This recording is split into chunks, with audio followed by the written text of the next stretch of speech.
And we start with the Fox News Alert. With just hours to go before the presidential debate, we've got some brand new polls showing why tonight could be make or break. The director of Monmouth University's Polling Institute gives us a closer look at numbers just out now. We're covering all the news happening now.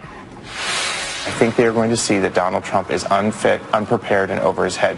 I doubt he will have a command of the issues. A victory for Donald Trump is answering the questions and showing America that he's ready to be president and commander-in-chief on day one. Both campaigns setting expectations before the presidential nominees even take the debate stage. But what must Hillary Clinton and Donald Trump say to convince millions of undecided voters? Plus, probably gonna have to move because we didn't have insurance that covered this type of thing here. I didn't think that it'd be a threat here. Bracing for the worst in parts of the Midwest after residents are told to leave their homes as a major flood threat looms. And a shark attack closes the same beach where a tourist died before in a similar incident. It's all happening now. But we begin with the Fox News Alert as we await the first showdown between Hillary Clinton and Donald Trump. Welcome to the second hour of Happening Now. I'm Jenna Lee. And hello again, Jenna. Hello, everyone. I'm Eric Shawn in for John Scott. We know the air is electric and full of excitement at Hofstra University, where the presidential nominees will be taking that stage behind those two podiums for the very first time just under 8 hours from now. You know, there's a lot on the line for both Mr. Trump and Mrs. Clinton in this. After months of taking jabs from afar on the campaign trail, the two will go head-to-head in front of an audience that some estimate could be 100 million Americans or more. And the race is close. We have a brand new Monmouth University poll just out a moment ago, and it shows Mrs. Clinton has a 4-point lead in a four-way race against Mr. Trump among likely voters, 46 to 42%, as you can see there. And in the head-to-head, Mrs. Clinton is at 49% to Mr. Trump's 46%, and that is within the margin of error. So what do these new polls mean? Joining us now to explain it all is the pollster, Patrick Murray, director of the Monmouth University Polling Institute, and joins us now. Patrick, the Real Clear Politics average of polls that ended yesterday, they have Mrs. Clinton up by just over 2 points. You show a bit of a wider margin now. Are you seeing anything special? No, I mean, you were looking at polls exactly within the margin of error, 2 points, 3 points, 4 points. We're seeing the same thing that every other pollster is seeing out there, which is this race has tightened over the past few weeks. There's no question about this as we head into it. Donald Trump has gained among Republicans. He's solidified some of that support.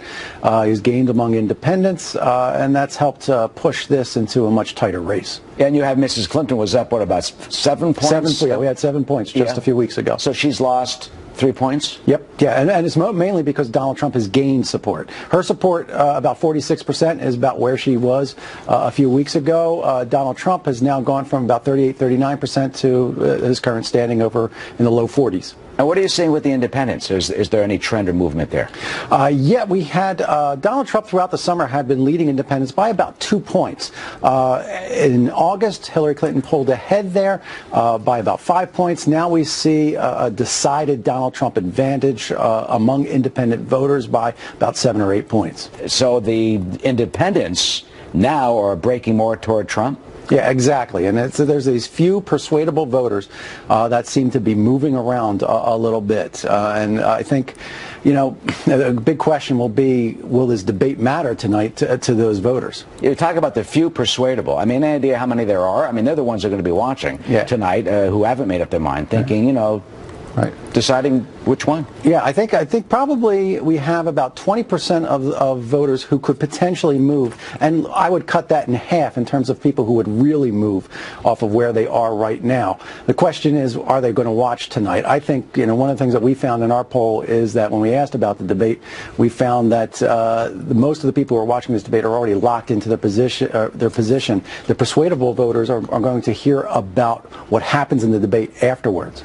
When you talk about locking into the position, your poll shows that 75% of those people asked are going to watch tonight.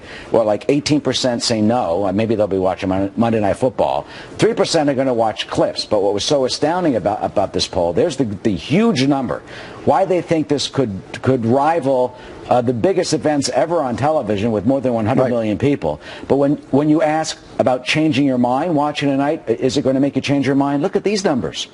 2%, just 2% say very likely, 10% say somewhat, and 87% say no. Tonight's debate will not change their mind. So the overwhelming number of people already have their mind made up, as you say, or are not going to move from their positions. They'll be sitting at home rooting for whichever candidate they support. That's exactly it. They're watching a football game, and they already know which home team they're going to root for. So it's they're pretty locked in right now. And that 2%, what does that represent of those who potentially could watch tonight and when it's over after 90 minutes say, okay, I want this one or that one? These are folks who are, some of them are supporting one of the other candidates with soft support. Some of them are supporting a third-party candidate. Some of them are undecided. But, in the end, the question is, where are they coming from? Are they coming from the swing states, or are they coming from red or blue states? A lot of them are coming from red and blue states, which means that, if the margins there change by a point or two, it really doesn't matter. What's going on in the swing states is really what happens right now. All right, at 10:30 Eastern Time, the debate's over. Then what do you guys do? Do you go into high gear? I mean, when do you know how soon, who will have done what? It usually takes a while for these things to play out a little bit. A lot of it has to do not with what people saw themselves in the debate, but what people are talking about over the water cooler the next day. And we won't know that until we get out of the debate and we see what kinds of debate moments stick with these voters. I'm going to be more interested to see how these play, not nationally, but in those swing states that we're talking about, because that seems to be the key right now. Yeah, that's where the race is really dead on in those swing states, and it could come down to those states. So we'll see when those new polls come out. Patrick Murray of Monmouth University in New Jersey, thank you so much as always. My pleasure, Eric. And of course, we will have the special coverage of tonight's debate right here on the Fox News channel. We're talking about it all day, because what else are you going to talk about other than that? Donald Trump, Hillary Clinton take the stage at 9 p.m. this evening. Our special coverage begins at 8:50, just 10 minutes before that, so please stay tuned right here on FNC for that. Well, the streets are fairly calm now after 6 days of protests in Charlotte over that fatal police shooting. The midnight curfew is being lifted, we're told, with those protests over the weekend, like the one yesterday that was outside the Panthers-Vikings game. That stayed mostly peaceful. But just hours from now, some demonstrators say they will attend a city council meeting there and call for the mayor and the police chief of Charlotte to resign. Rick Leventhal is live in Charlotte with the very latest on the demonstrations and that move. Hi, Rick. Eric, there were 11 arrests last night, but the number of protesters dwindled pretty dramatically over the weekend, possibly because of the evidence released by the Charlotte-Mecklenburg Police Department, which included that police body cam and dash cam video, which may be difficult for some of our viewers to watch. But demonstrators have been calling for the release of all of that footage, which does not definitively show a weapon in Keith Scott's hand. But police also released evidence photos, including the Colt .380 handgun they say Scott refused to drop. Authorities say the weapon was loaded, and in the photo you can see that it is cocked and the safety is off, meaning it was ready to fire. They also released a picture of the ankle holster Scott was allegedly wearing and the marijuana cigarette he was allegedly rolling when he caught the attention of undercover officers who could be heard yelling to drop the gun repeatedly before shots were fired. But the family says it is still not convinced that this shooting was justified. There are still a lot of questions that need to be answered. And we are going to continue to look into the facts of this case moving forward. And yesterday there was a massive show of force outside the Bank of America Stadium. The city manager declared that Panthers-Vikings game an extraordinary event to allow for beefed up security and tighter restrictions on what people could carry near the stadium to prevent protest groups from disrupting the game or the tailgaters and the fans. There were hundreds of local and state police, many in riot gear, National Guard also along the perimeter, and a crowd of roughly 100 demonstrators showed up, but they were not allowed to get anywhere near the stadium, and there were no major incidents. And meanwhile, Eric, out here on the streets of Charlotte, a much calmer scene today, an artist decorating some of the wood that was put up in a hotel here where the glass was broken by demonstrators trying to make a statement here on the streets of Charlotte. Yeah, pretty symbolic look, especially if they're trying to turn that into art. Rick Leventhal, thank you. Let's go back to Hempstead, New York on Long Island. That's Hofstra University. There is the stage, as you can see. They're testing the lights and preparing everything for the big matchup tonight there. Coming up, our next guest helped Jimmy Carter prepare for his historic presidential debate with Ronald Reagan in 1980. What he predicts for Donald Trump and what he says Hillary Clinton has to do this evening. And do you remember this iconic moment? Now we have an opportunity to move toward national health insurance. Governor Reagan, again, typically is against such a proposal. Governor, There you go again.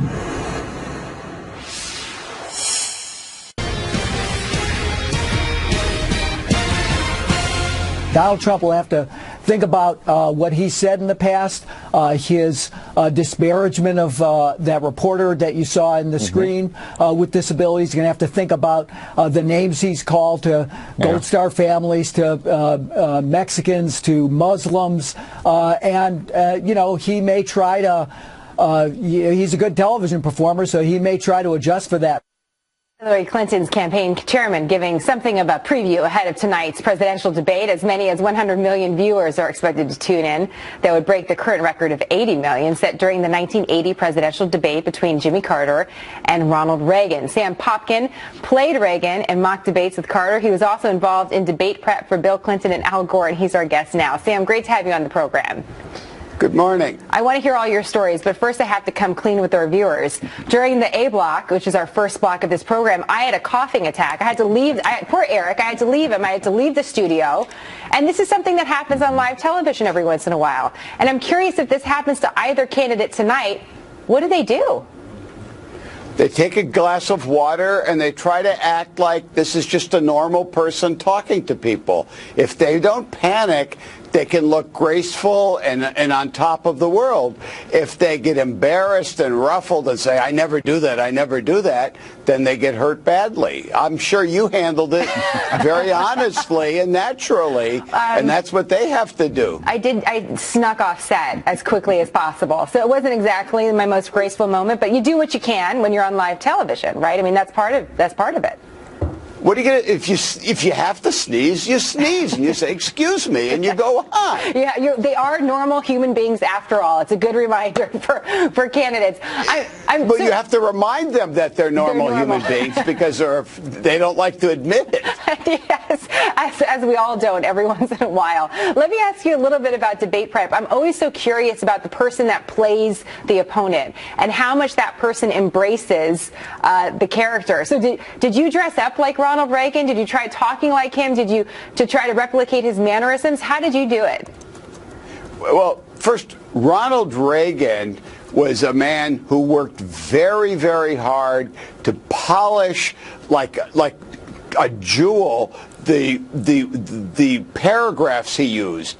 So in the debate prep, I literally had every word Ronald Reagan used in the debate. Not the one line, there you go again, but every one of his answers that he used was an answer he had worked out and polished and burnished in his own work over the campaign. So you knew what he was going to say, and the big thing was getting a president used to having these things said to his face. Now that's really interesting because you, as I listened to a few interviews that you've done in the past, you talked about how you just were repeating what Ronald Reagan was essentially saying on the campaign trail. But for Jimmy Carter, who was active president at the time, he wasn't on the campaign trail with Reagan, so he didn't see that all the time. And at one point you thought President Carter would kneecap you. Why did you feel that way? Well, I thought it would be his wife or the Secret Service who were in the room, because when you're president, nobody wants to really ruffle your feathers who needs to get you for 10 seconds in the hall or at the coffee machine and get something done that they need. So nobody really questions your judgment. You might say the people don't yet understand your brilliant idea, not the people think you're crazy or nobody likes it. You're very careful how you speak to somebody with whom you really need to preserve face time. Interesting. So for this debate, neither candidate obviously has been president before. How do you think that changes things? And do you think either candidate have the same risk of just having too many people around them that don't want to push them too hard? Well, I think neither of these people likes to really be pushed in person, but I think there's a real difference between them. You've got the workhorse and the show horse. Hillary Clinton is the person with the details. Donald Trump has the big goal. And each of them has to challenge the other. Her goal will be to show that the big picture of Donald Trump is a dream. He doesn't have steps to get there. His will be to say she has lots of steps and no goals that are worthy. And it's going to be a very asymmetric offense-defense between them. What are you going to be watching for, Sam? I'm going to be watching her for the first sentence, and I'm going to be watching him to see what happens when somebody points out that two of his big goals are inconsistent. I mean, to give a trivial example, he has said he's going to increase employment with both coal and gas. I don't know how you do that, since gas is driving coal off the market. But, you know, there's a million little things like that, and we don't know what one will come up. And the trick for Donald Trump will be to show he understands the steps, to show he can reconcile the conflicts between some of his bold claims. And if he can do that, then he's okay. I'm curious what you think about this next question, about whether or not it matters what they truly say, the substance of what they say, or is it a feeling or an impression that they leave the audience with? What's more important? What they say helps with the feeling they get. The comfort people have will depend on whether Hillary Clinton shows more vision and whether Donald Trump shows he can fill in the pieces on the big claims. And so I think the body language of the people matters, but also whether they fill in the missing pieces on what people are looking for in them. Evan, just a quick final question. In 1980, as you were preparing for this debate, there was no social media. Ronald Reagan did not have his own Twitter account. And I'm just curious, as someone that's watched politics so closely over the last several years, how you think social media will impact this debate and also what we see going ahead. What do you think is the overall impact of it? Social media has spread the field and given so many more people issue space where they can worry about individual issues. And the candidate needs a message that's good for everybody, and then they want to fill in.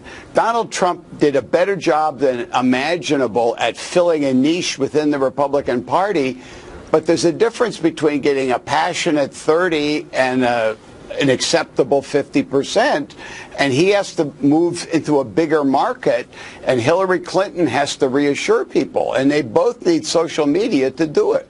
Very interesting. Sam, we got through the entire segment without a coughing attack, so I appreciate that. It must be due to your great insight. Well, I'm impressed at how well I'm impressed with how graceful you were talking about yours. That's not easy. Well, thank you. Maybe there's a future for me after all. We'll see. Sam, thank you very much. Great to have you on the program. We look forward to having you back. I'll cough next time. Okay, perfect. Then we'll be even. What does Hillary Clinton's Republican challenger need to do tonight to convince voters he deserves to win the Oval Office? We're going to speak to a former media consultant to 4 Republican presidential campaigns about Donald Trump's performance, and that's next.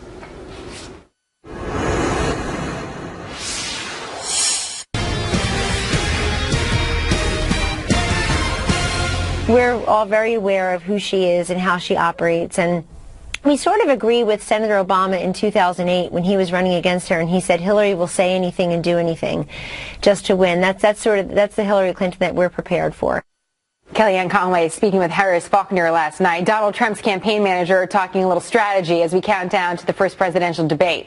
The Republican nominees seem to take a more laid-back approach to preparing for tonight's event compared to Hillary Clinton. But his team says he's ready to go head-to-head with the Democrat. Let's talk with Patrick Griffin, former media consultant to 4 Republican presidential campaigns.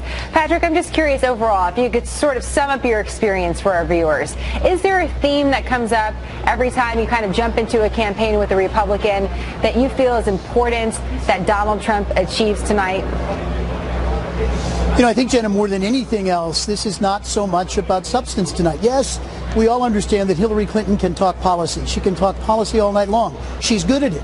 She's debated 40 times. She's done this with Bernie Sanders much of the summer. She's very good. I think, though, in this election, what we're seeing in the polling data suggests that this is a change election. I work for Jeb Bush's super PAC, so believe me, I came to Trump late, and I came to him reluctantly. Many Republicans aren't there yet, but I can tell you this. In a change election, there's a group of voters, about 10 or 11% of the people be watching tonight, who want something done in Washington. And Hillary has not done a very good job of being the change candidate. He is everything she can't be. So in really, I think, many ways, tonight is difficult on Hillary Clinton because she's got to prove herself to be more substantive than Trump. But Trump's got sort of this momentum going now that, like many candidates I've advised before, if you can get people to like you, if they can believe that you can do a good job, that the risk of change is still a good thing, they may just vote for you. And I've seen that in campaign after campaign.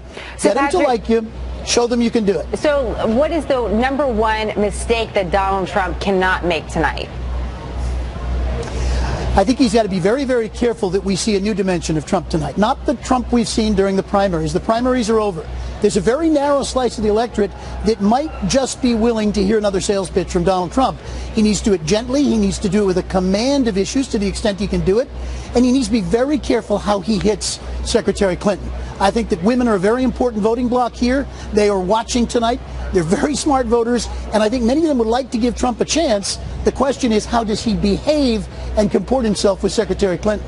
One of the things you said to our viewers earlier is that it's not so much about substance, it's about a feeling, an impression that Donald Trump can perhaps bring to the viewership tonight. But that's what Hillary Clinton's campaign is saying, that Donald Trump is light on substance. So how does he balance that? Giving enough details that he looks prepared, but not overwhelming amount, which some say could be Hillary Clinton's downfall, is that she's too heavy on the policy and not enough on the feeling. Yeah, and I think that's the danger tonight. She's going to spell every obscure African-American nation frontwards and backwards. That's the Tracy Flick approach to elections, and that's not what Hillary Clinton needs now. She has all those folks. Trump can afford, I think, to be a little more what he's been, this freewheeling guy no one expected to be here. They want to know, I think voters want to know, whether or not he can add something tonight that makes them say, you know what? I might be willing to listen a little longer. I might be willing to give him a shot, because I do believe, Jenna, that the Trump numbers underperform at the polling these polls. At the polling place, we're going to see something very, very different. I think Trump's numbers underperform by 2 or 3% because it's not exactly polite cocktail party chatter when you talk about being for Trump. So his big thing tonight: make that sale, make that case, and try to make people like you before they can give you that second eye of consideration as we get to this important final few weeks of the campaign. I just want to add this to our viewers. We are getting an idea of the campaigns, who they invited to the event tonight. Donald Trump's guest list apparently includes the Benghazi survivor, a Gold Star mom, General Mike Flynn, which we've seen a great deal of that on the campaign trail, amongst others. Patrick, do you advise your candidates to practice one-liners? Does Donald Trump have a series of one-liners, you think, just in his back pocket in case he can use them at any point? Look, I think Donald Trump's got better writers than his writers. I think he develops most of his own material, and I think he'll have plenty tonight. One-liners are always practiced for debates. There's something you sort of push back and forth a bit in preparation. The question is, can the candidate pull that off? I think Trump can. He's done it. It's a question of whether he goes over the line. Hillary Clinton's got to be careful because she's not as good at that. She's very good at the policy we discussed. I'm not sure the zingers and one-liners naturally come from her without looking sort of smarmy. So a very delicate balance, Jen, on both sides. Yeah, it'll be interesting to see. We've heard a couple one-liners from both of them, obviously, over the last several weeks. Even before they get on the debate set, right? Right, exactly. So we'll see which ones make the appearance tonight. Patrick, great to have you on the program. Always appreciate it. Thanks, Jenna. Great being here. So, Jenna, what will happen tonight, and how will the mainstream media cover it? Well, you need to know about the expectations game coming up. And our media panel will weigh in as the Trump campaign says the mainstream media is stacked against them. Plus, the man accused of that shooting spree that killed 5 people at a Washington shopping mall Friday night. Well, he's expected in court within the hour. This is police are still trying to pin down the exact motive.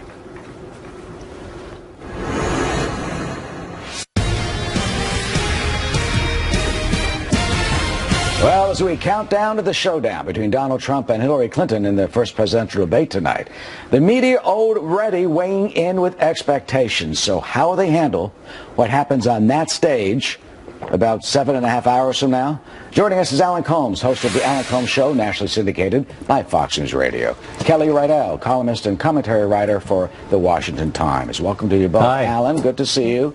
Kellyanne Conway says the fix is in, that the media is unfair. She said this morning that network embeds 2 producers for the network, she won't say who, are slandering. She used the word slander against Trump because they tweet, she said, 92 negative things about Trump. I mean, is she right?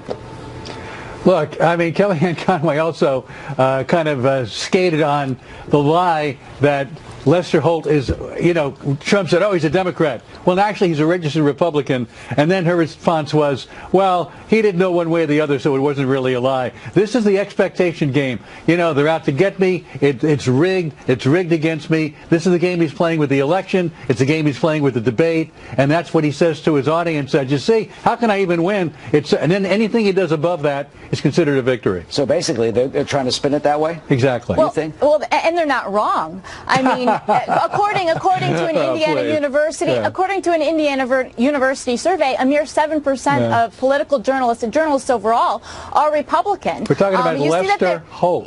We're seeing, yes. So when Donald Trump made that assumption, but when he made that assumption, he wasn't wrong to make that assumption. Only 7% he didn't know what he was talking about. He lied. Of journalists are Republican. There is a tilt here, and you saw that yesterday when you had all of Hillary Clinton's surrogates go out and say that we need to fact check Donald Trump. Every minute of this debate needs to come down to a fact check, and Lester Holt needs to, put up to his end of the bargain, basically saying that Hillary Clinton can't do it herself on the debate stage. And then Brian Fallon said on top of that, when they go into the spin room, we need to catch Donald Trump out for his lies. Well, you want to know what the New York Times thinks is a whopper of a lie from Donald Trump? That Hillary Clinton smashed 13 of her devices. What's the truth? She smashed 2 of her devices. Isn't it enough that she's smashing devices so that people can't see what she sends or receives? That's a lie too. I mean, that's even a lie right there. That's not why the device was smashed and destroyed, so people could not see what was in it, because that material exists on an SMS card. Alan, so have you ever smashed a device with a hammer before? I wanted to, believe me. Well, Donald Trump yesterday said that Mrs. Clinton, smashed devices. But Kelly, you mentioned something. Let me show you some of these headlines. They're going to have to put both of them up to lie detector tests tonight or something, or hook them up. Because when you see the media, this is the LA Times, scope of Trump's falsehoods. Unprecedented for a modern presidential candidate. True. New York Times, you just mentioned this one, a week of whoppers from Trump. Mm-hmm. True. But Alan and Kelly, they listed 31 falsehoods, exaggerations, or outright lies. That's a quote from Mr. Trump. Alan, they had 0 for Mrs. Clinton. It was a whole full page of Trump. There was nothing on Clinton. And then the Washington Post, Trump's week reveals bleak view, dubious statements, and alternative universe to get the point across. I mean, isn't it, though, Alan, unfair if the New York Times lists, 30-some-odd for Trump? We have never seen anybody lie like Donald Trump. He's a pathological liar. If he says hello, he probably means goodbye. I mean, this guy lies simply because his lips are moving. And look, but I might agree with Kelly here. I don't think it's the role of the moderator to play traffic cop, other than to make sure the trains run on time, or to be the truth detector. That's the job of the other candidate. It's also the job of the viewer. Viewers have to do their own homework and determine what they perceive to be true or not true. They've got to know what's going on, too. Kelly, that's a pretty good point.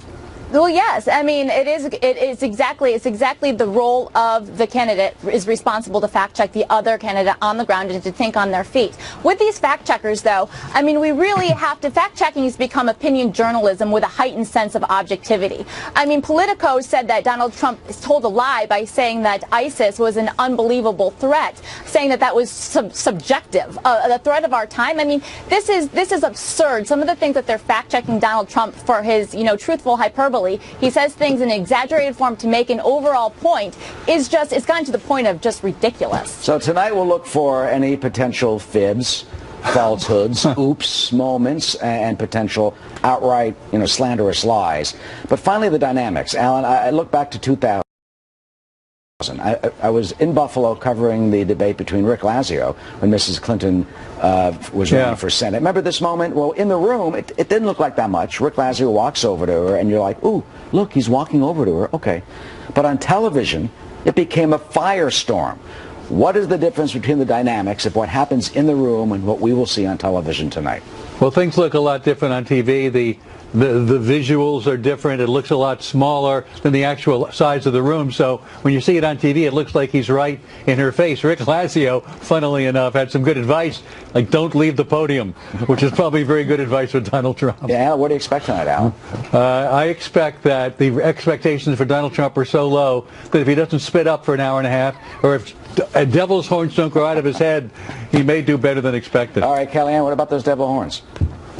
Sorry? What about those devil horns? I think, I think that Donald Trump, because the Clinton team has made this a referendum on his temperament, if he just shows up and is a sober candidate, then he wins because they've placed those low expectations. See, that's all he's got to do. It's so simple. All right, there's the prediction, Alan and Kelly. We'll see you tonight. Thank you. Everyone's going to be watching right here. Yeah. Thank you. Thank you. Jenna? On now, Fox News Alert, the man accused of gunning down 5 people inside a Washington shopping mall is set to appear in court in about 30 minutes. Police say he opened fire inside a Macy's store, and officers catching up with him on Saturday night after a 20-hour manhunt. Dan Springer's live in Burlington, Washington with the very latest. Dan? Yeah, Jenna, we just did get the arrest warrant for Arjan Satine, and they do lay out 5 counts of premeditated first-degree murder. Bail has been set for this defendant at $2 million. He is expected to be in court for his initial appearance in about 20 minutes. We're getting a little clearer picture of the suspected mall shooter, but a clear motive is still a mystery. In these charging papers, they mentioned that he had a falling out with his father the night before the shooting, and that father's rifle was missing. Now, people who knew him in high school say he was socially awkward, loved to play violent video games, and had a fascination with guns. Police searched his apartment yesterday. They also interviewed an ex-girlfriend who used to work at a Macy's store, but not the one where the shooting took place Friday night. We also know Satine had family problems with a history of assaulting his stepfather. He immigrated from Turkey when he was a boy, and we're told he's a legal permanent resident. 4 women and 1 man were killed in the shooting, among them a 16-year-old girl who had survived cancer as a young child, a 95-year-old woman and her daughter who was a probation officer, and a 61-year-old man named Chuck Egan who died trying to protect his wife. Chuck ran and Pam ran behind him, but she tripped and fell, and he came back to help her. And then in the process, he got shot 3 times. And the 5th victim was a 52-year-old woman, the only one who was an employee of the Macy's store. All others were just there shopping. And in this charging document, in this arrest warrant, they indicate that the 16-year-old girl was the first to be shot. Then he went to the makeup counter and shot the rest of the victims. Jenna? Dan, thank you. Oh, there's been another shark attack in the very same place where a surfer was killed last year. And this time a teenager has been rushed to the hospital. And they say the road to the Democratic Senate, well, that's looking a little tougher. Our next guest explains why polls show several key Senate races are shifting to the GOP. Well, right now an Australian beach community in shock following another shark attack. Police say a 17-year-old surfer is lucky to be alive. He's received a bite to his upper right thigh. It appears that the shark's come from underneath while he's been lying on the board, bitten through the bottom of the board and onto his right thigh. Well, the boy is expected to be okay. A shark killed a Japanese surfer in this area 1 year ago. The mayor says people in the area are afraid there will be more attacks. As we await tonight's debate, there are growing indications that the Democrats could have a tougher fight than expected when it comes to retaking the Senate. Polls show GOP Senate candidates are pulling ahead in several battleground states, showing Democrats apparently cannot bank on Donald Trump hurting some Republican down-ballot candidates. So what will happen? Joining us now is Michael Warren, online editor of the Weekly Standard. Michael, good to see you. Thanks for having me. So I guess reports of the Democratic takeover of the Senate are greatly exaggerated. That's right, and a big reason for that is that Donald Trump's supposedly terrible position in the general election has been greatly exaggerated as well. He's closed in a lot of these recent polls, and I think that's helping boost a lot of Republican Senate candidates, as well as the fact that you've got a lot of high-quality Republican Senate candidates that are running really good campaigns, and in some cases running against not that great of Democratic candidates. He was supposed to torpedo the Senate possibilities for the Republicans. That's right. And you look 6 years ago, that was the 2010 election, and so you had a lot of freshmen who were up for re-election, going to have a tough go of it. Instead, what you're seeing is a lot of Republican candidates running ahead of Donald Trump in states like Ohio, New Hampshire, even Wisconsin. And in those states, as Donald Trump has closed the gap with Hillary Clinton, you've seen a lot of those Republican Senate candidates actually move ahead of their Democratic opponent. You mentioned Wisconsin and New Hampshire. Let me show you just a handful of some of the races and what's going on. In New Hampshire, Kelly Ayotte, she was apparently kind of in trouble for a while there, against Maggie Hansen, popular governor, 2.5%.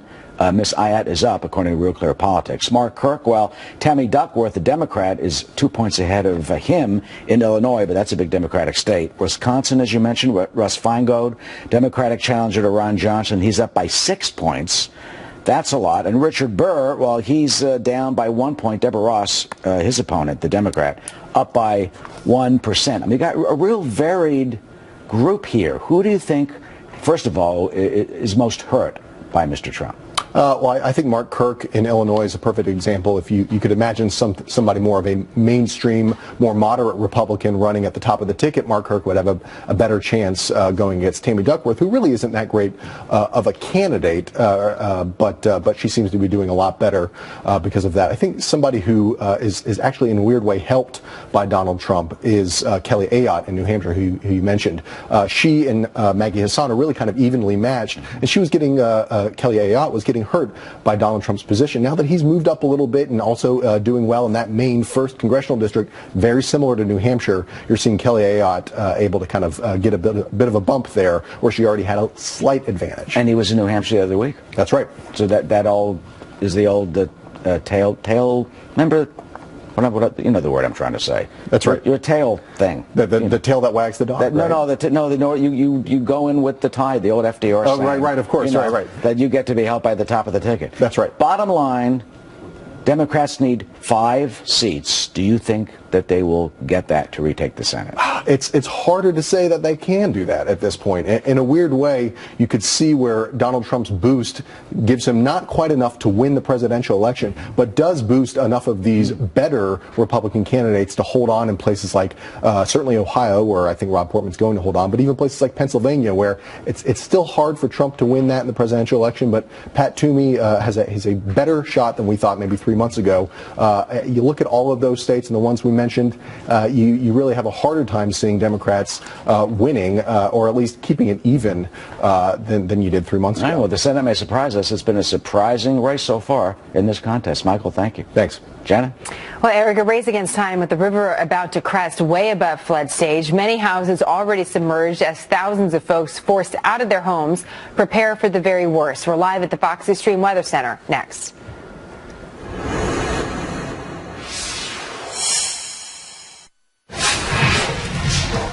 Hello there, everybody. I'm Martha McCallum, live this afternoon from Hofstra University. We're mere hours away now from what will be an epic showdown between Donald Trump and Hillary Clinton. We've got analysis from an all-star panel of guests today. Plus, why is a former Obama delegate and Bernie Sanders voter campaigning for Trump in the battleground states? We're going to ask him. And we've also got some early voting analysis because states have people already voting in Iowa, Maine, North Carolina, all that coming up at America's election headquarters. We got a live in the crowd. We'll see you minutes from now. A Fox Extreme weather alert now on Midwest flooding with Cedar Rapids, Iowa, now bracing for a deluge from the rain-swollen Cedar River. Many homes in the area already submerged, and thousands of folks in the flood zone are now under evacuation orders. Our senior meteorologist Janet Steen is live at the Fox Extreme Weather Center with more. JD? Hi, Jenna. Yeah, in some cases we saw over 10 inches of rainfall, and in the last 48 hours, more rain on top of that for saturated ground in parts of Iowa into Wisconsin. You see the radar estimated precipitation through Tuesday and Thursday, over 10 inches of rainfall in this area, and that's why rivers are running high right now. So major flooding in effect across the rivers from Waterloo to Cedar Rapids. So that's going to be a concern. But the good news is our future radar is showing this low pressure center across the Great Lakes. Not a lot of moisture with this getting into portions of Iowa. So the forecast is going to remain dry for the rest of the work week, which is excellent news until at least Friday. No major rain in the forecast, so we will take it. Also want to make mention, it is still tropical season, so we are watching this wave in the eastern Atlantic, and that actually could develop into our next named storm The storm will be called Matthew, and we're hoping, like my son Matthew, it's just going to be small and dainty and well-behaved. But unfortunately, Jenna, we're going to have to watch this, as it does appear we could actually have a storm or maybe a hurricane getting into the Caribbean, and then we're going to have to monitor it heading into the weekend for portions of the Bahamas, in Cuba, Dominican Republic, as well as the Gulf of Mexico. Back to you. If there's going to be a named storm Matthew, we want it to be well behaved. We love that. It's going to be well behaved. I know it. Janice, thank you very much. Okay. Well, you know, Jenna, others may have their scientific, fancy presidential polls that analyze every minute data point. But here at Happening Now, we have our own delicious poll to tell us who might win. That next on the Final 30.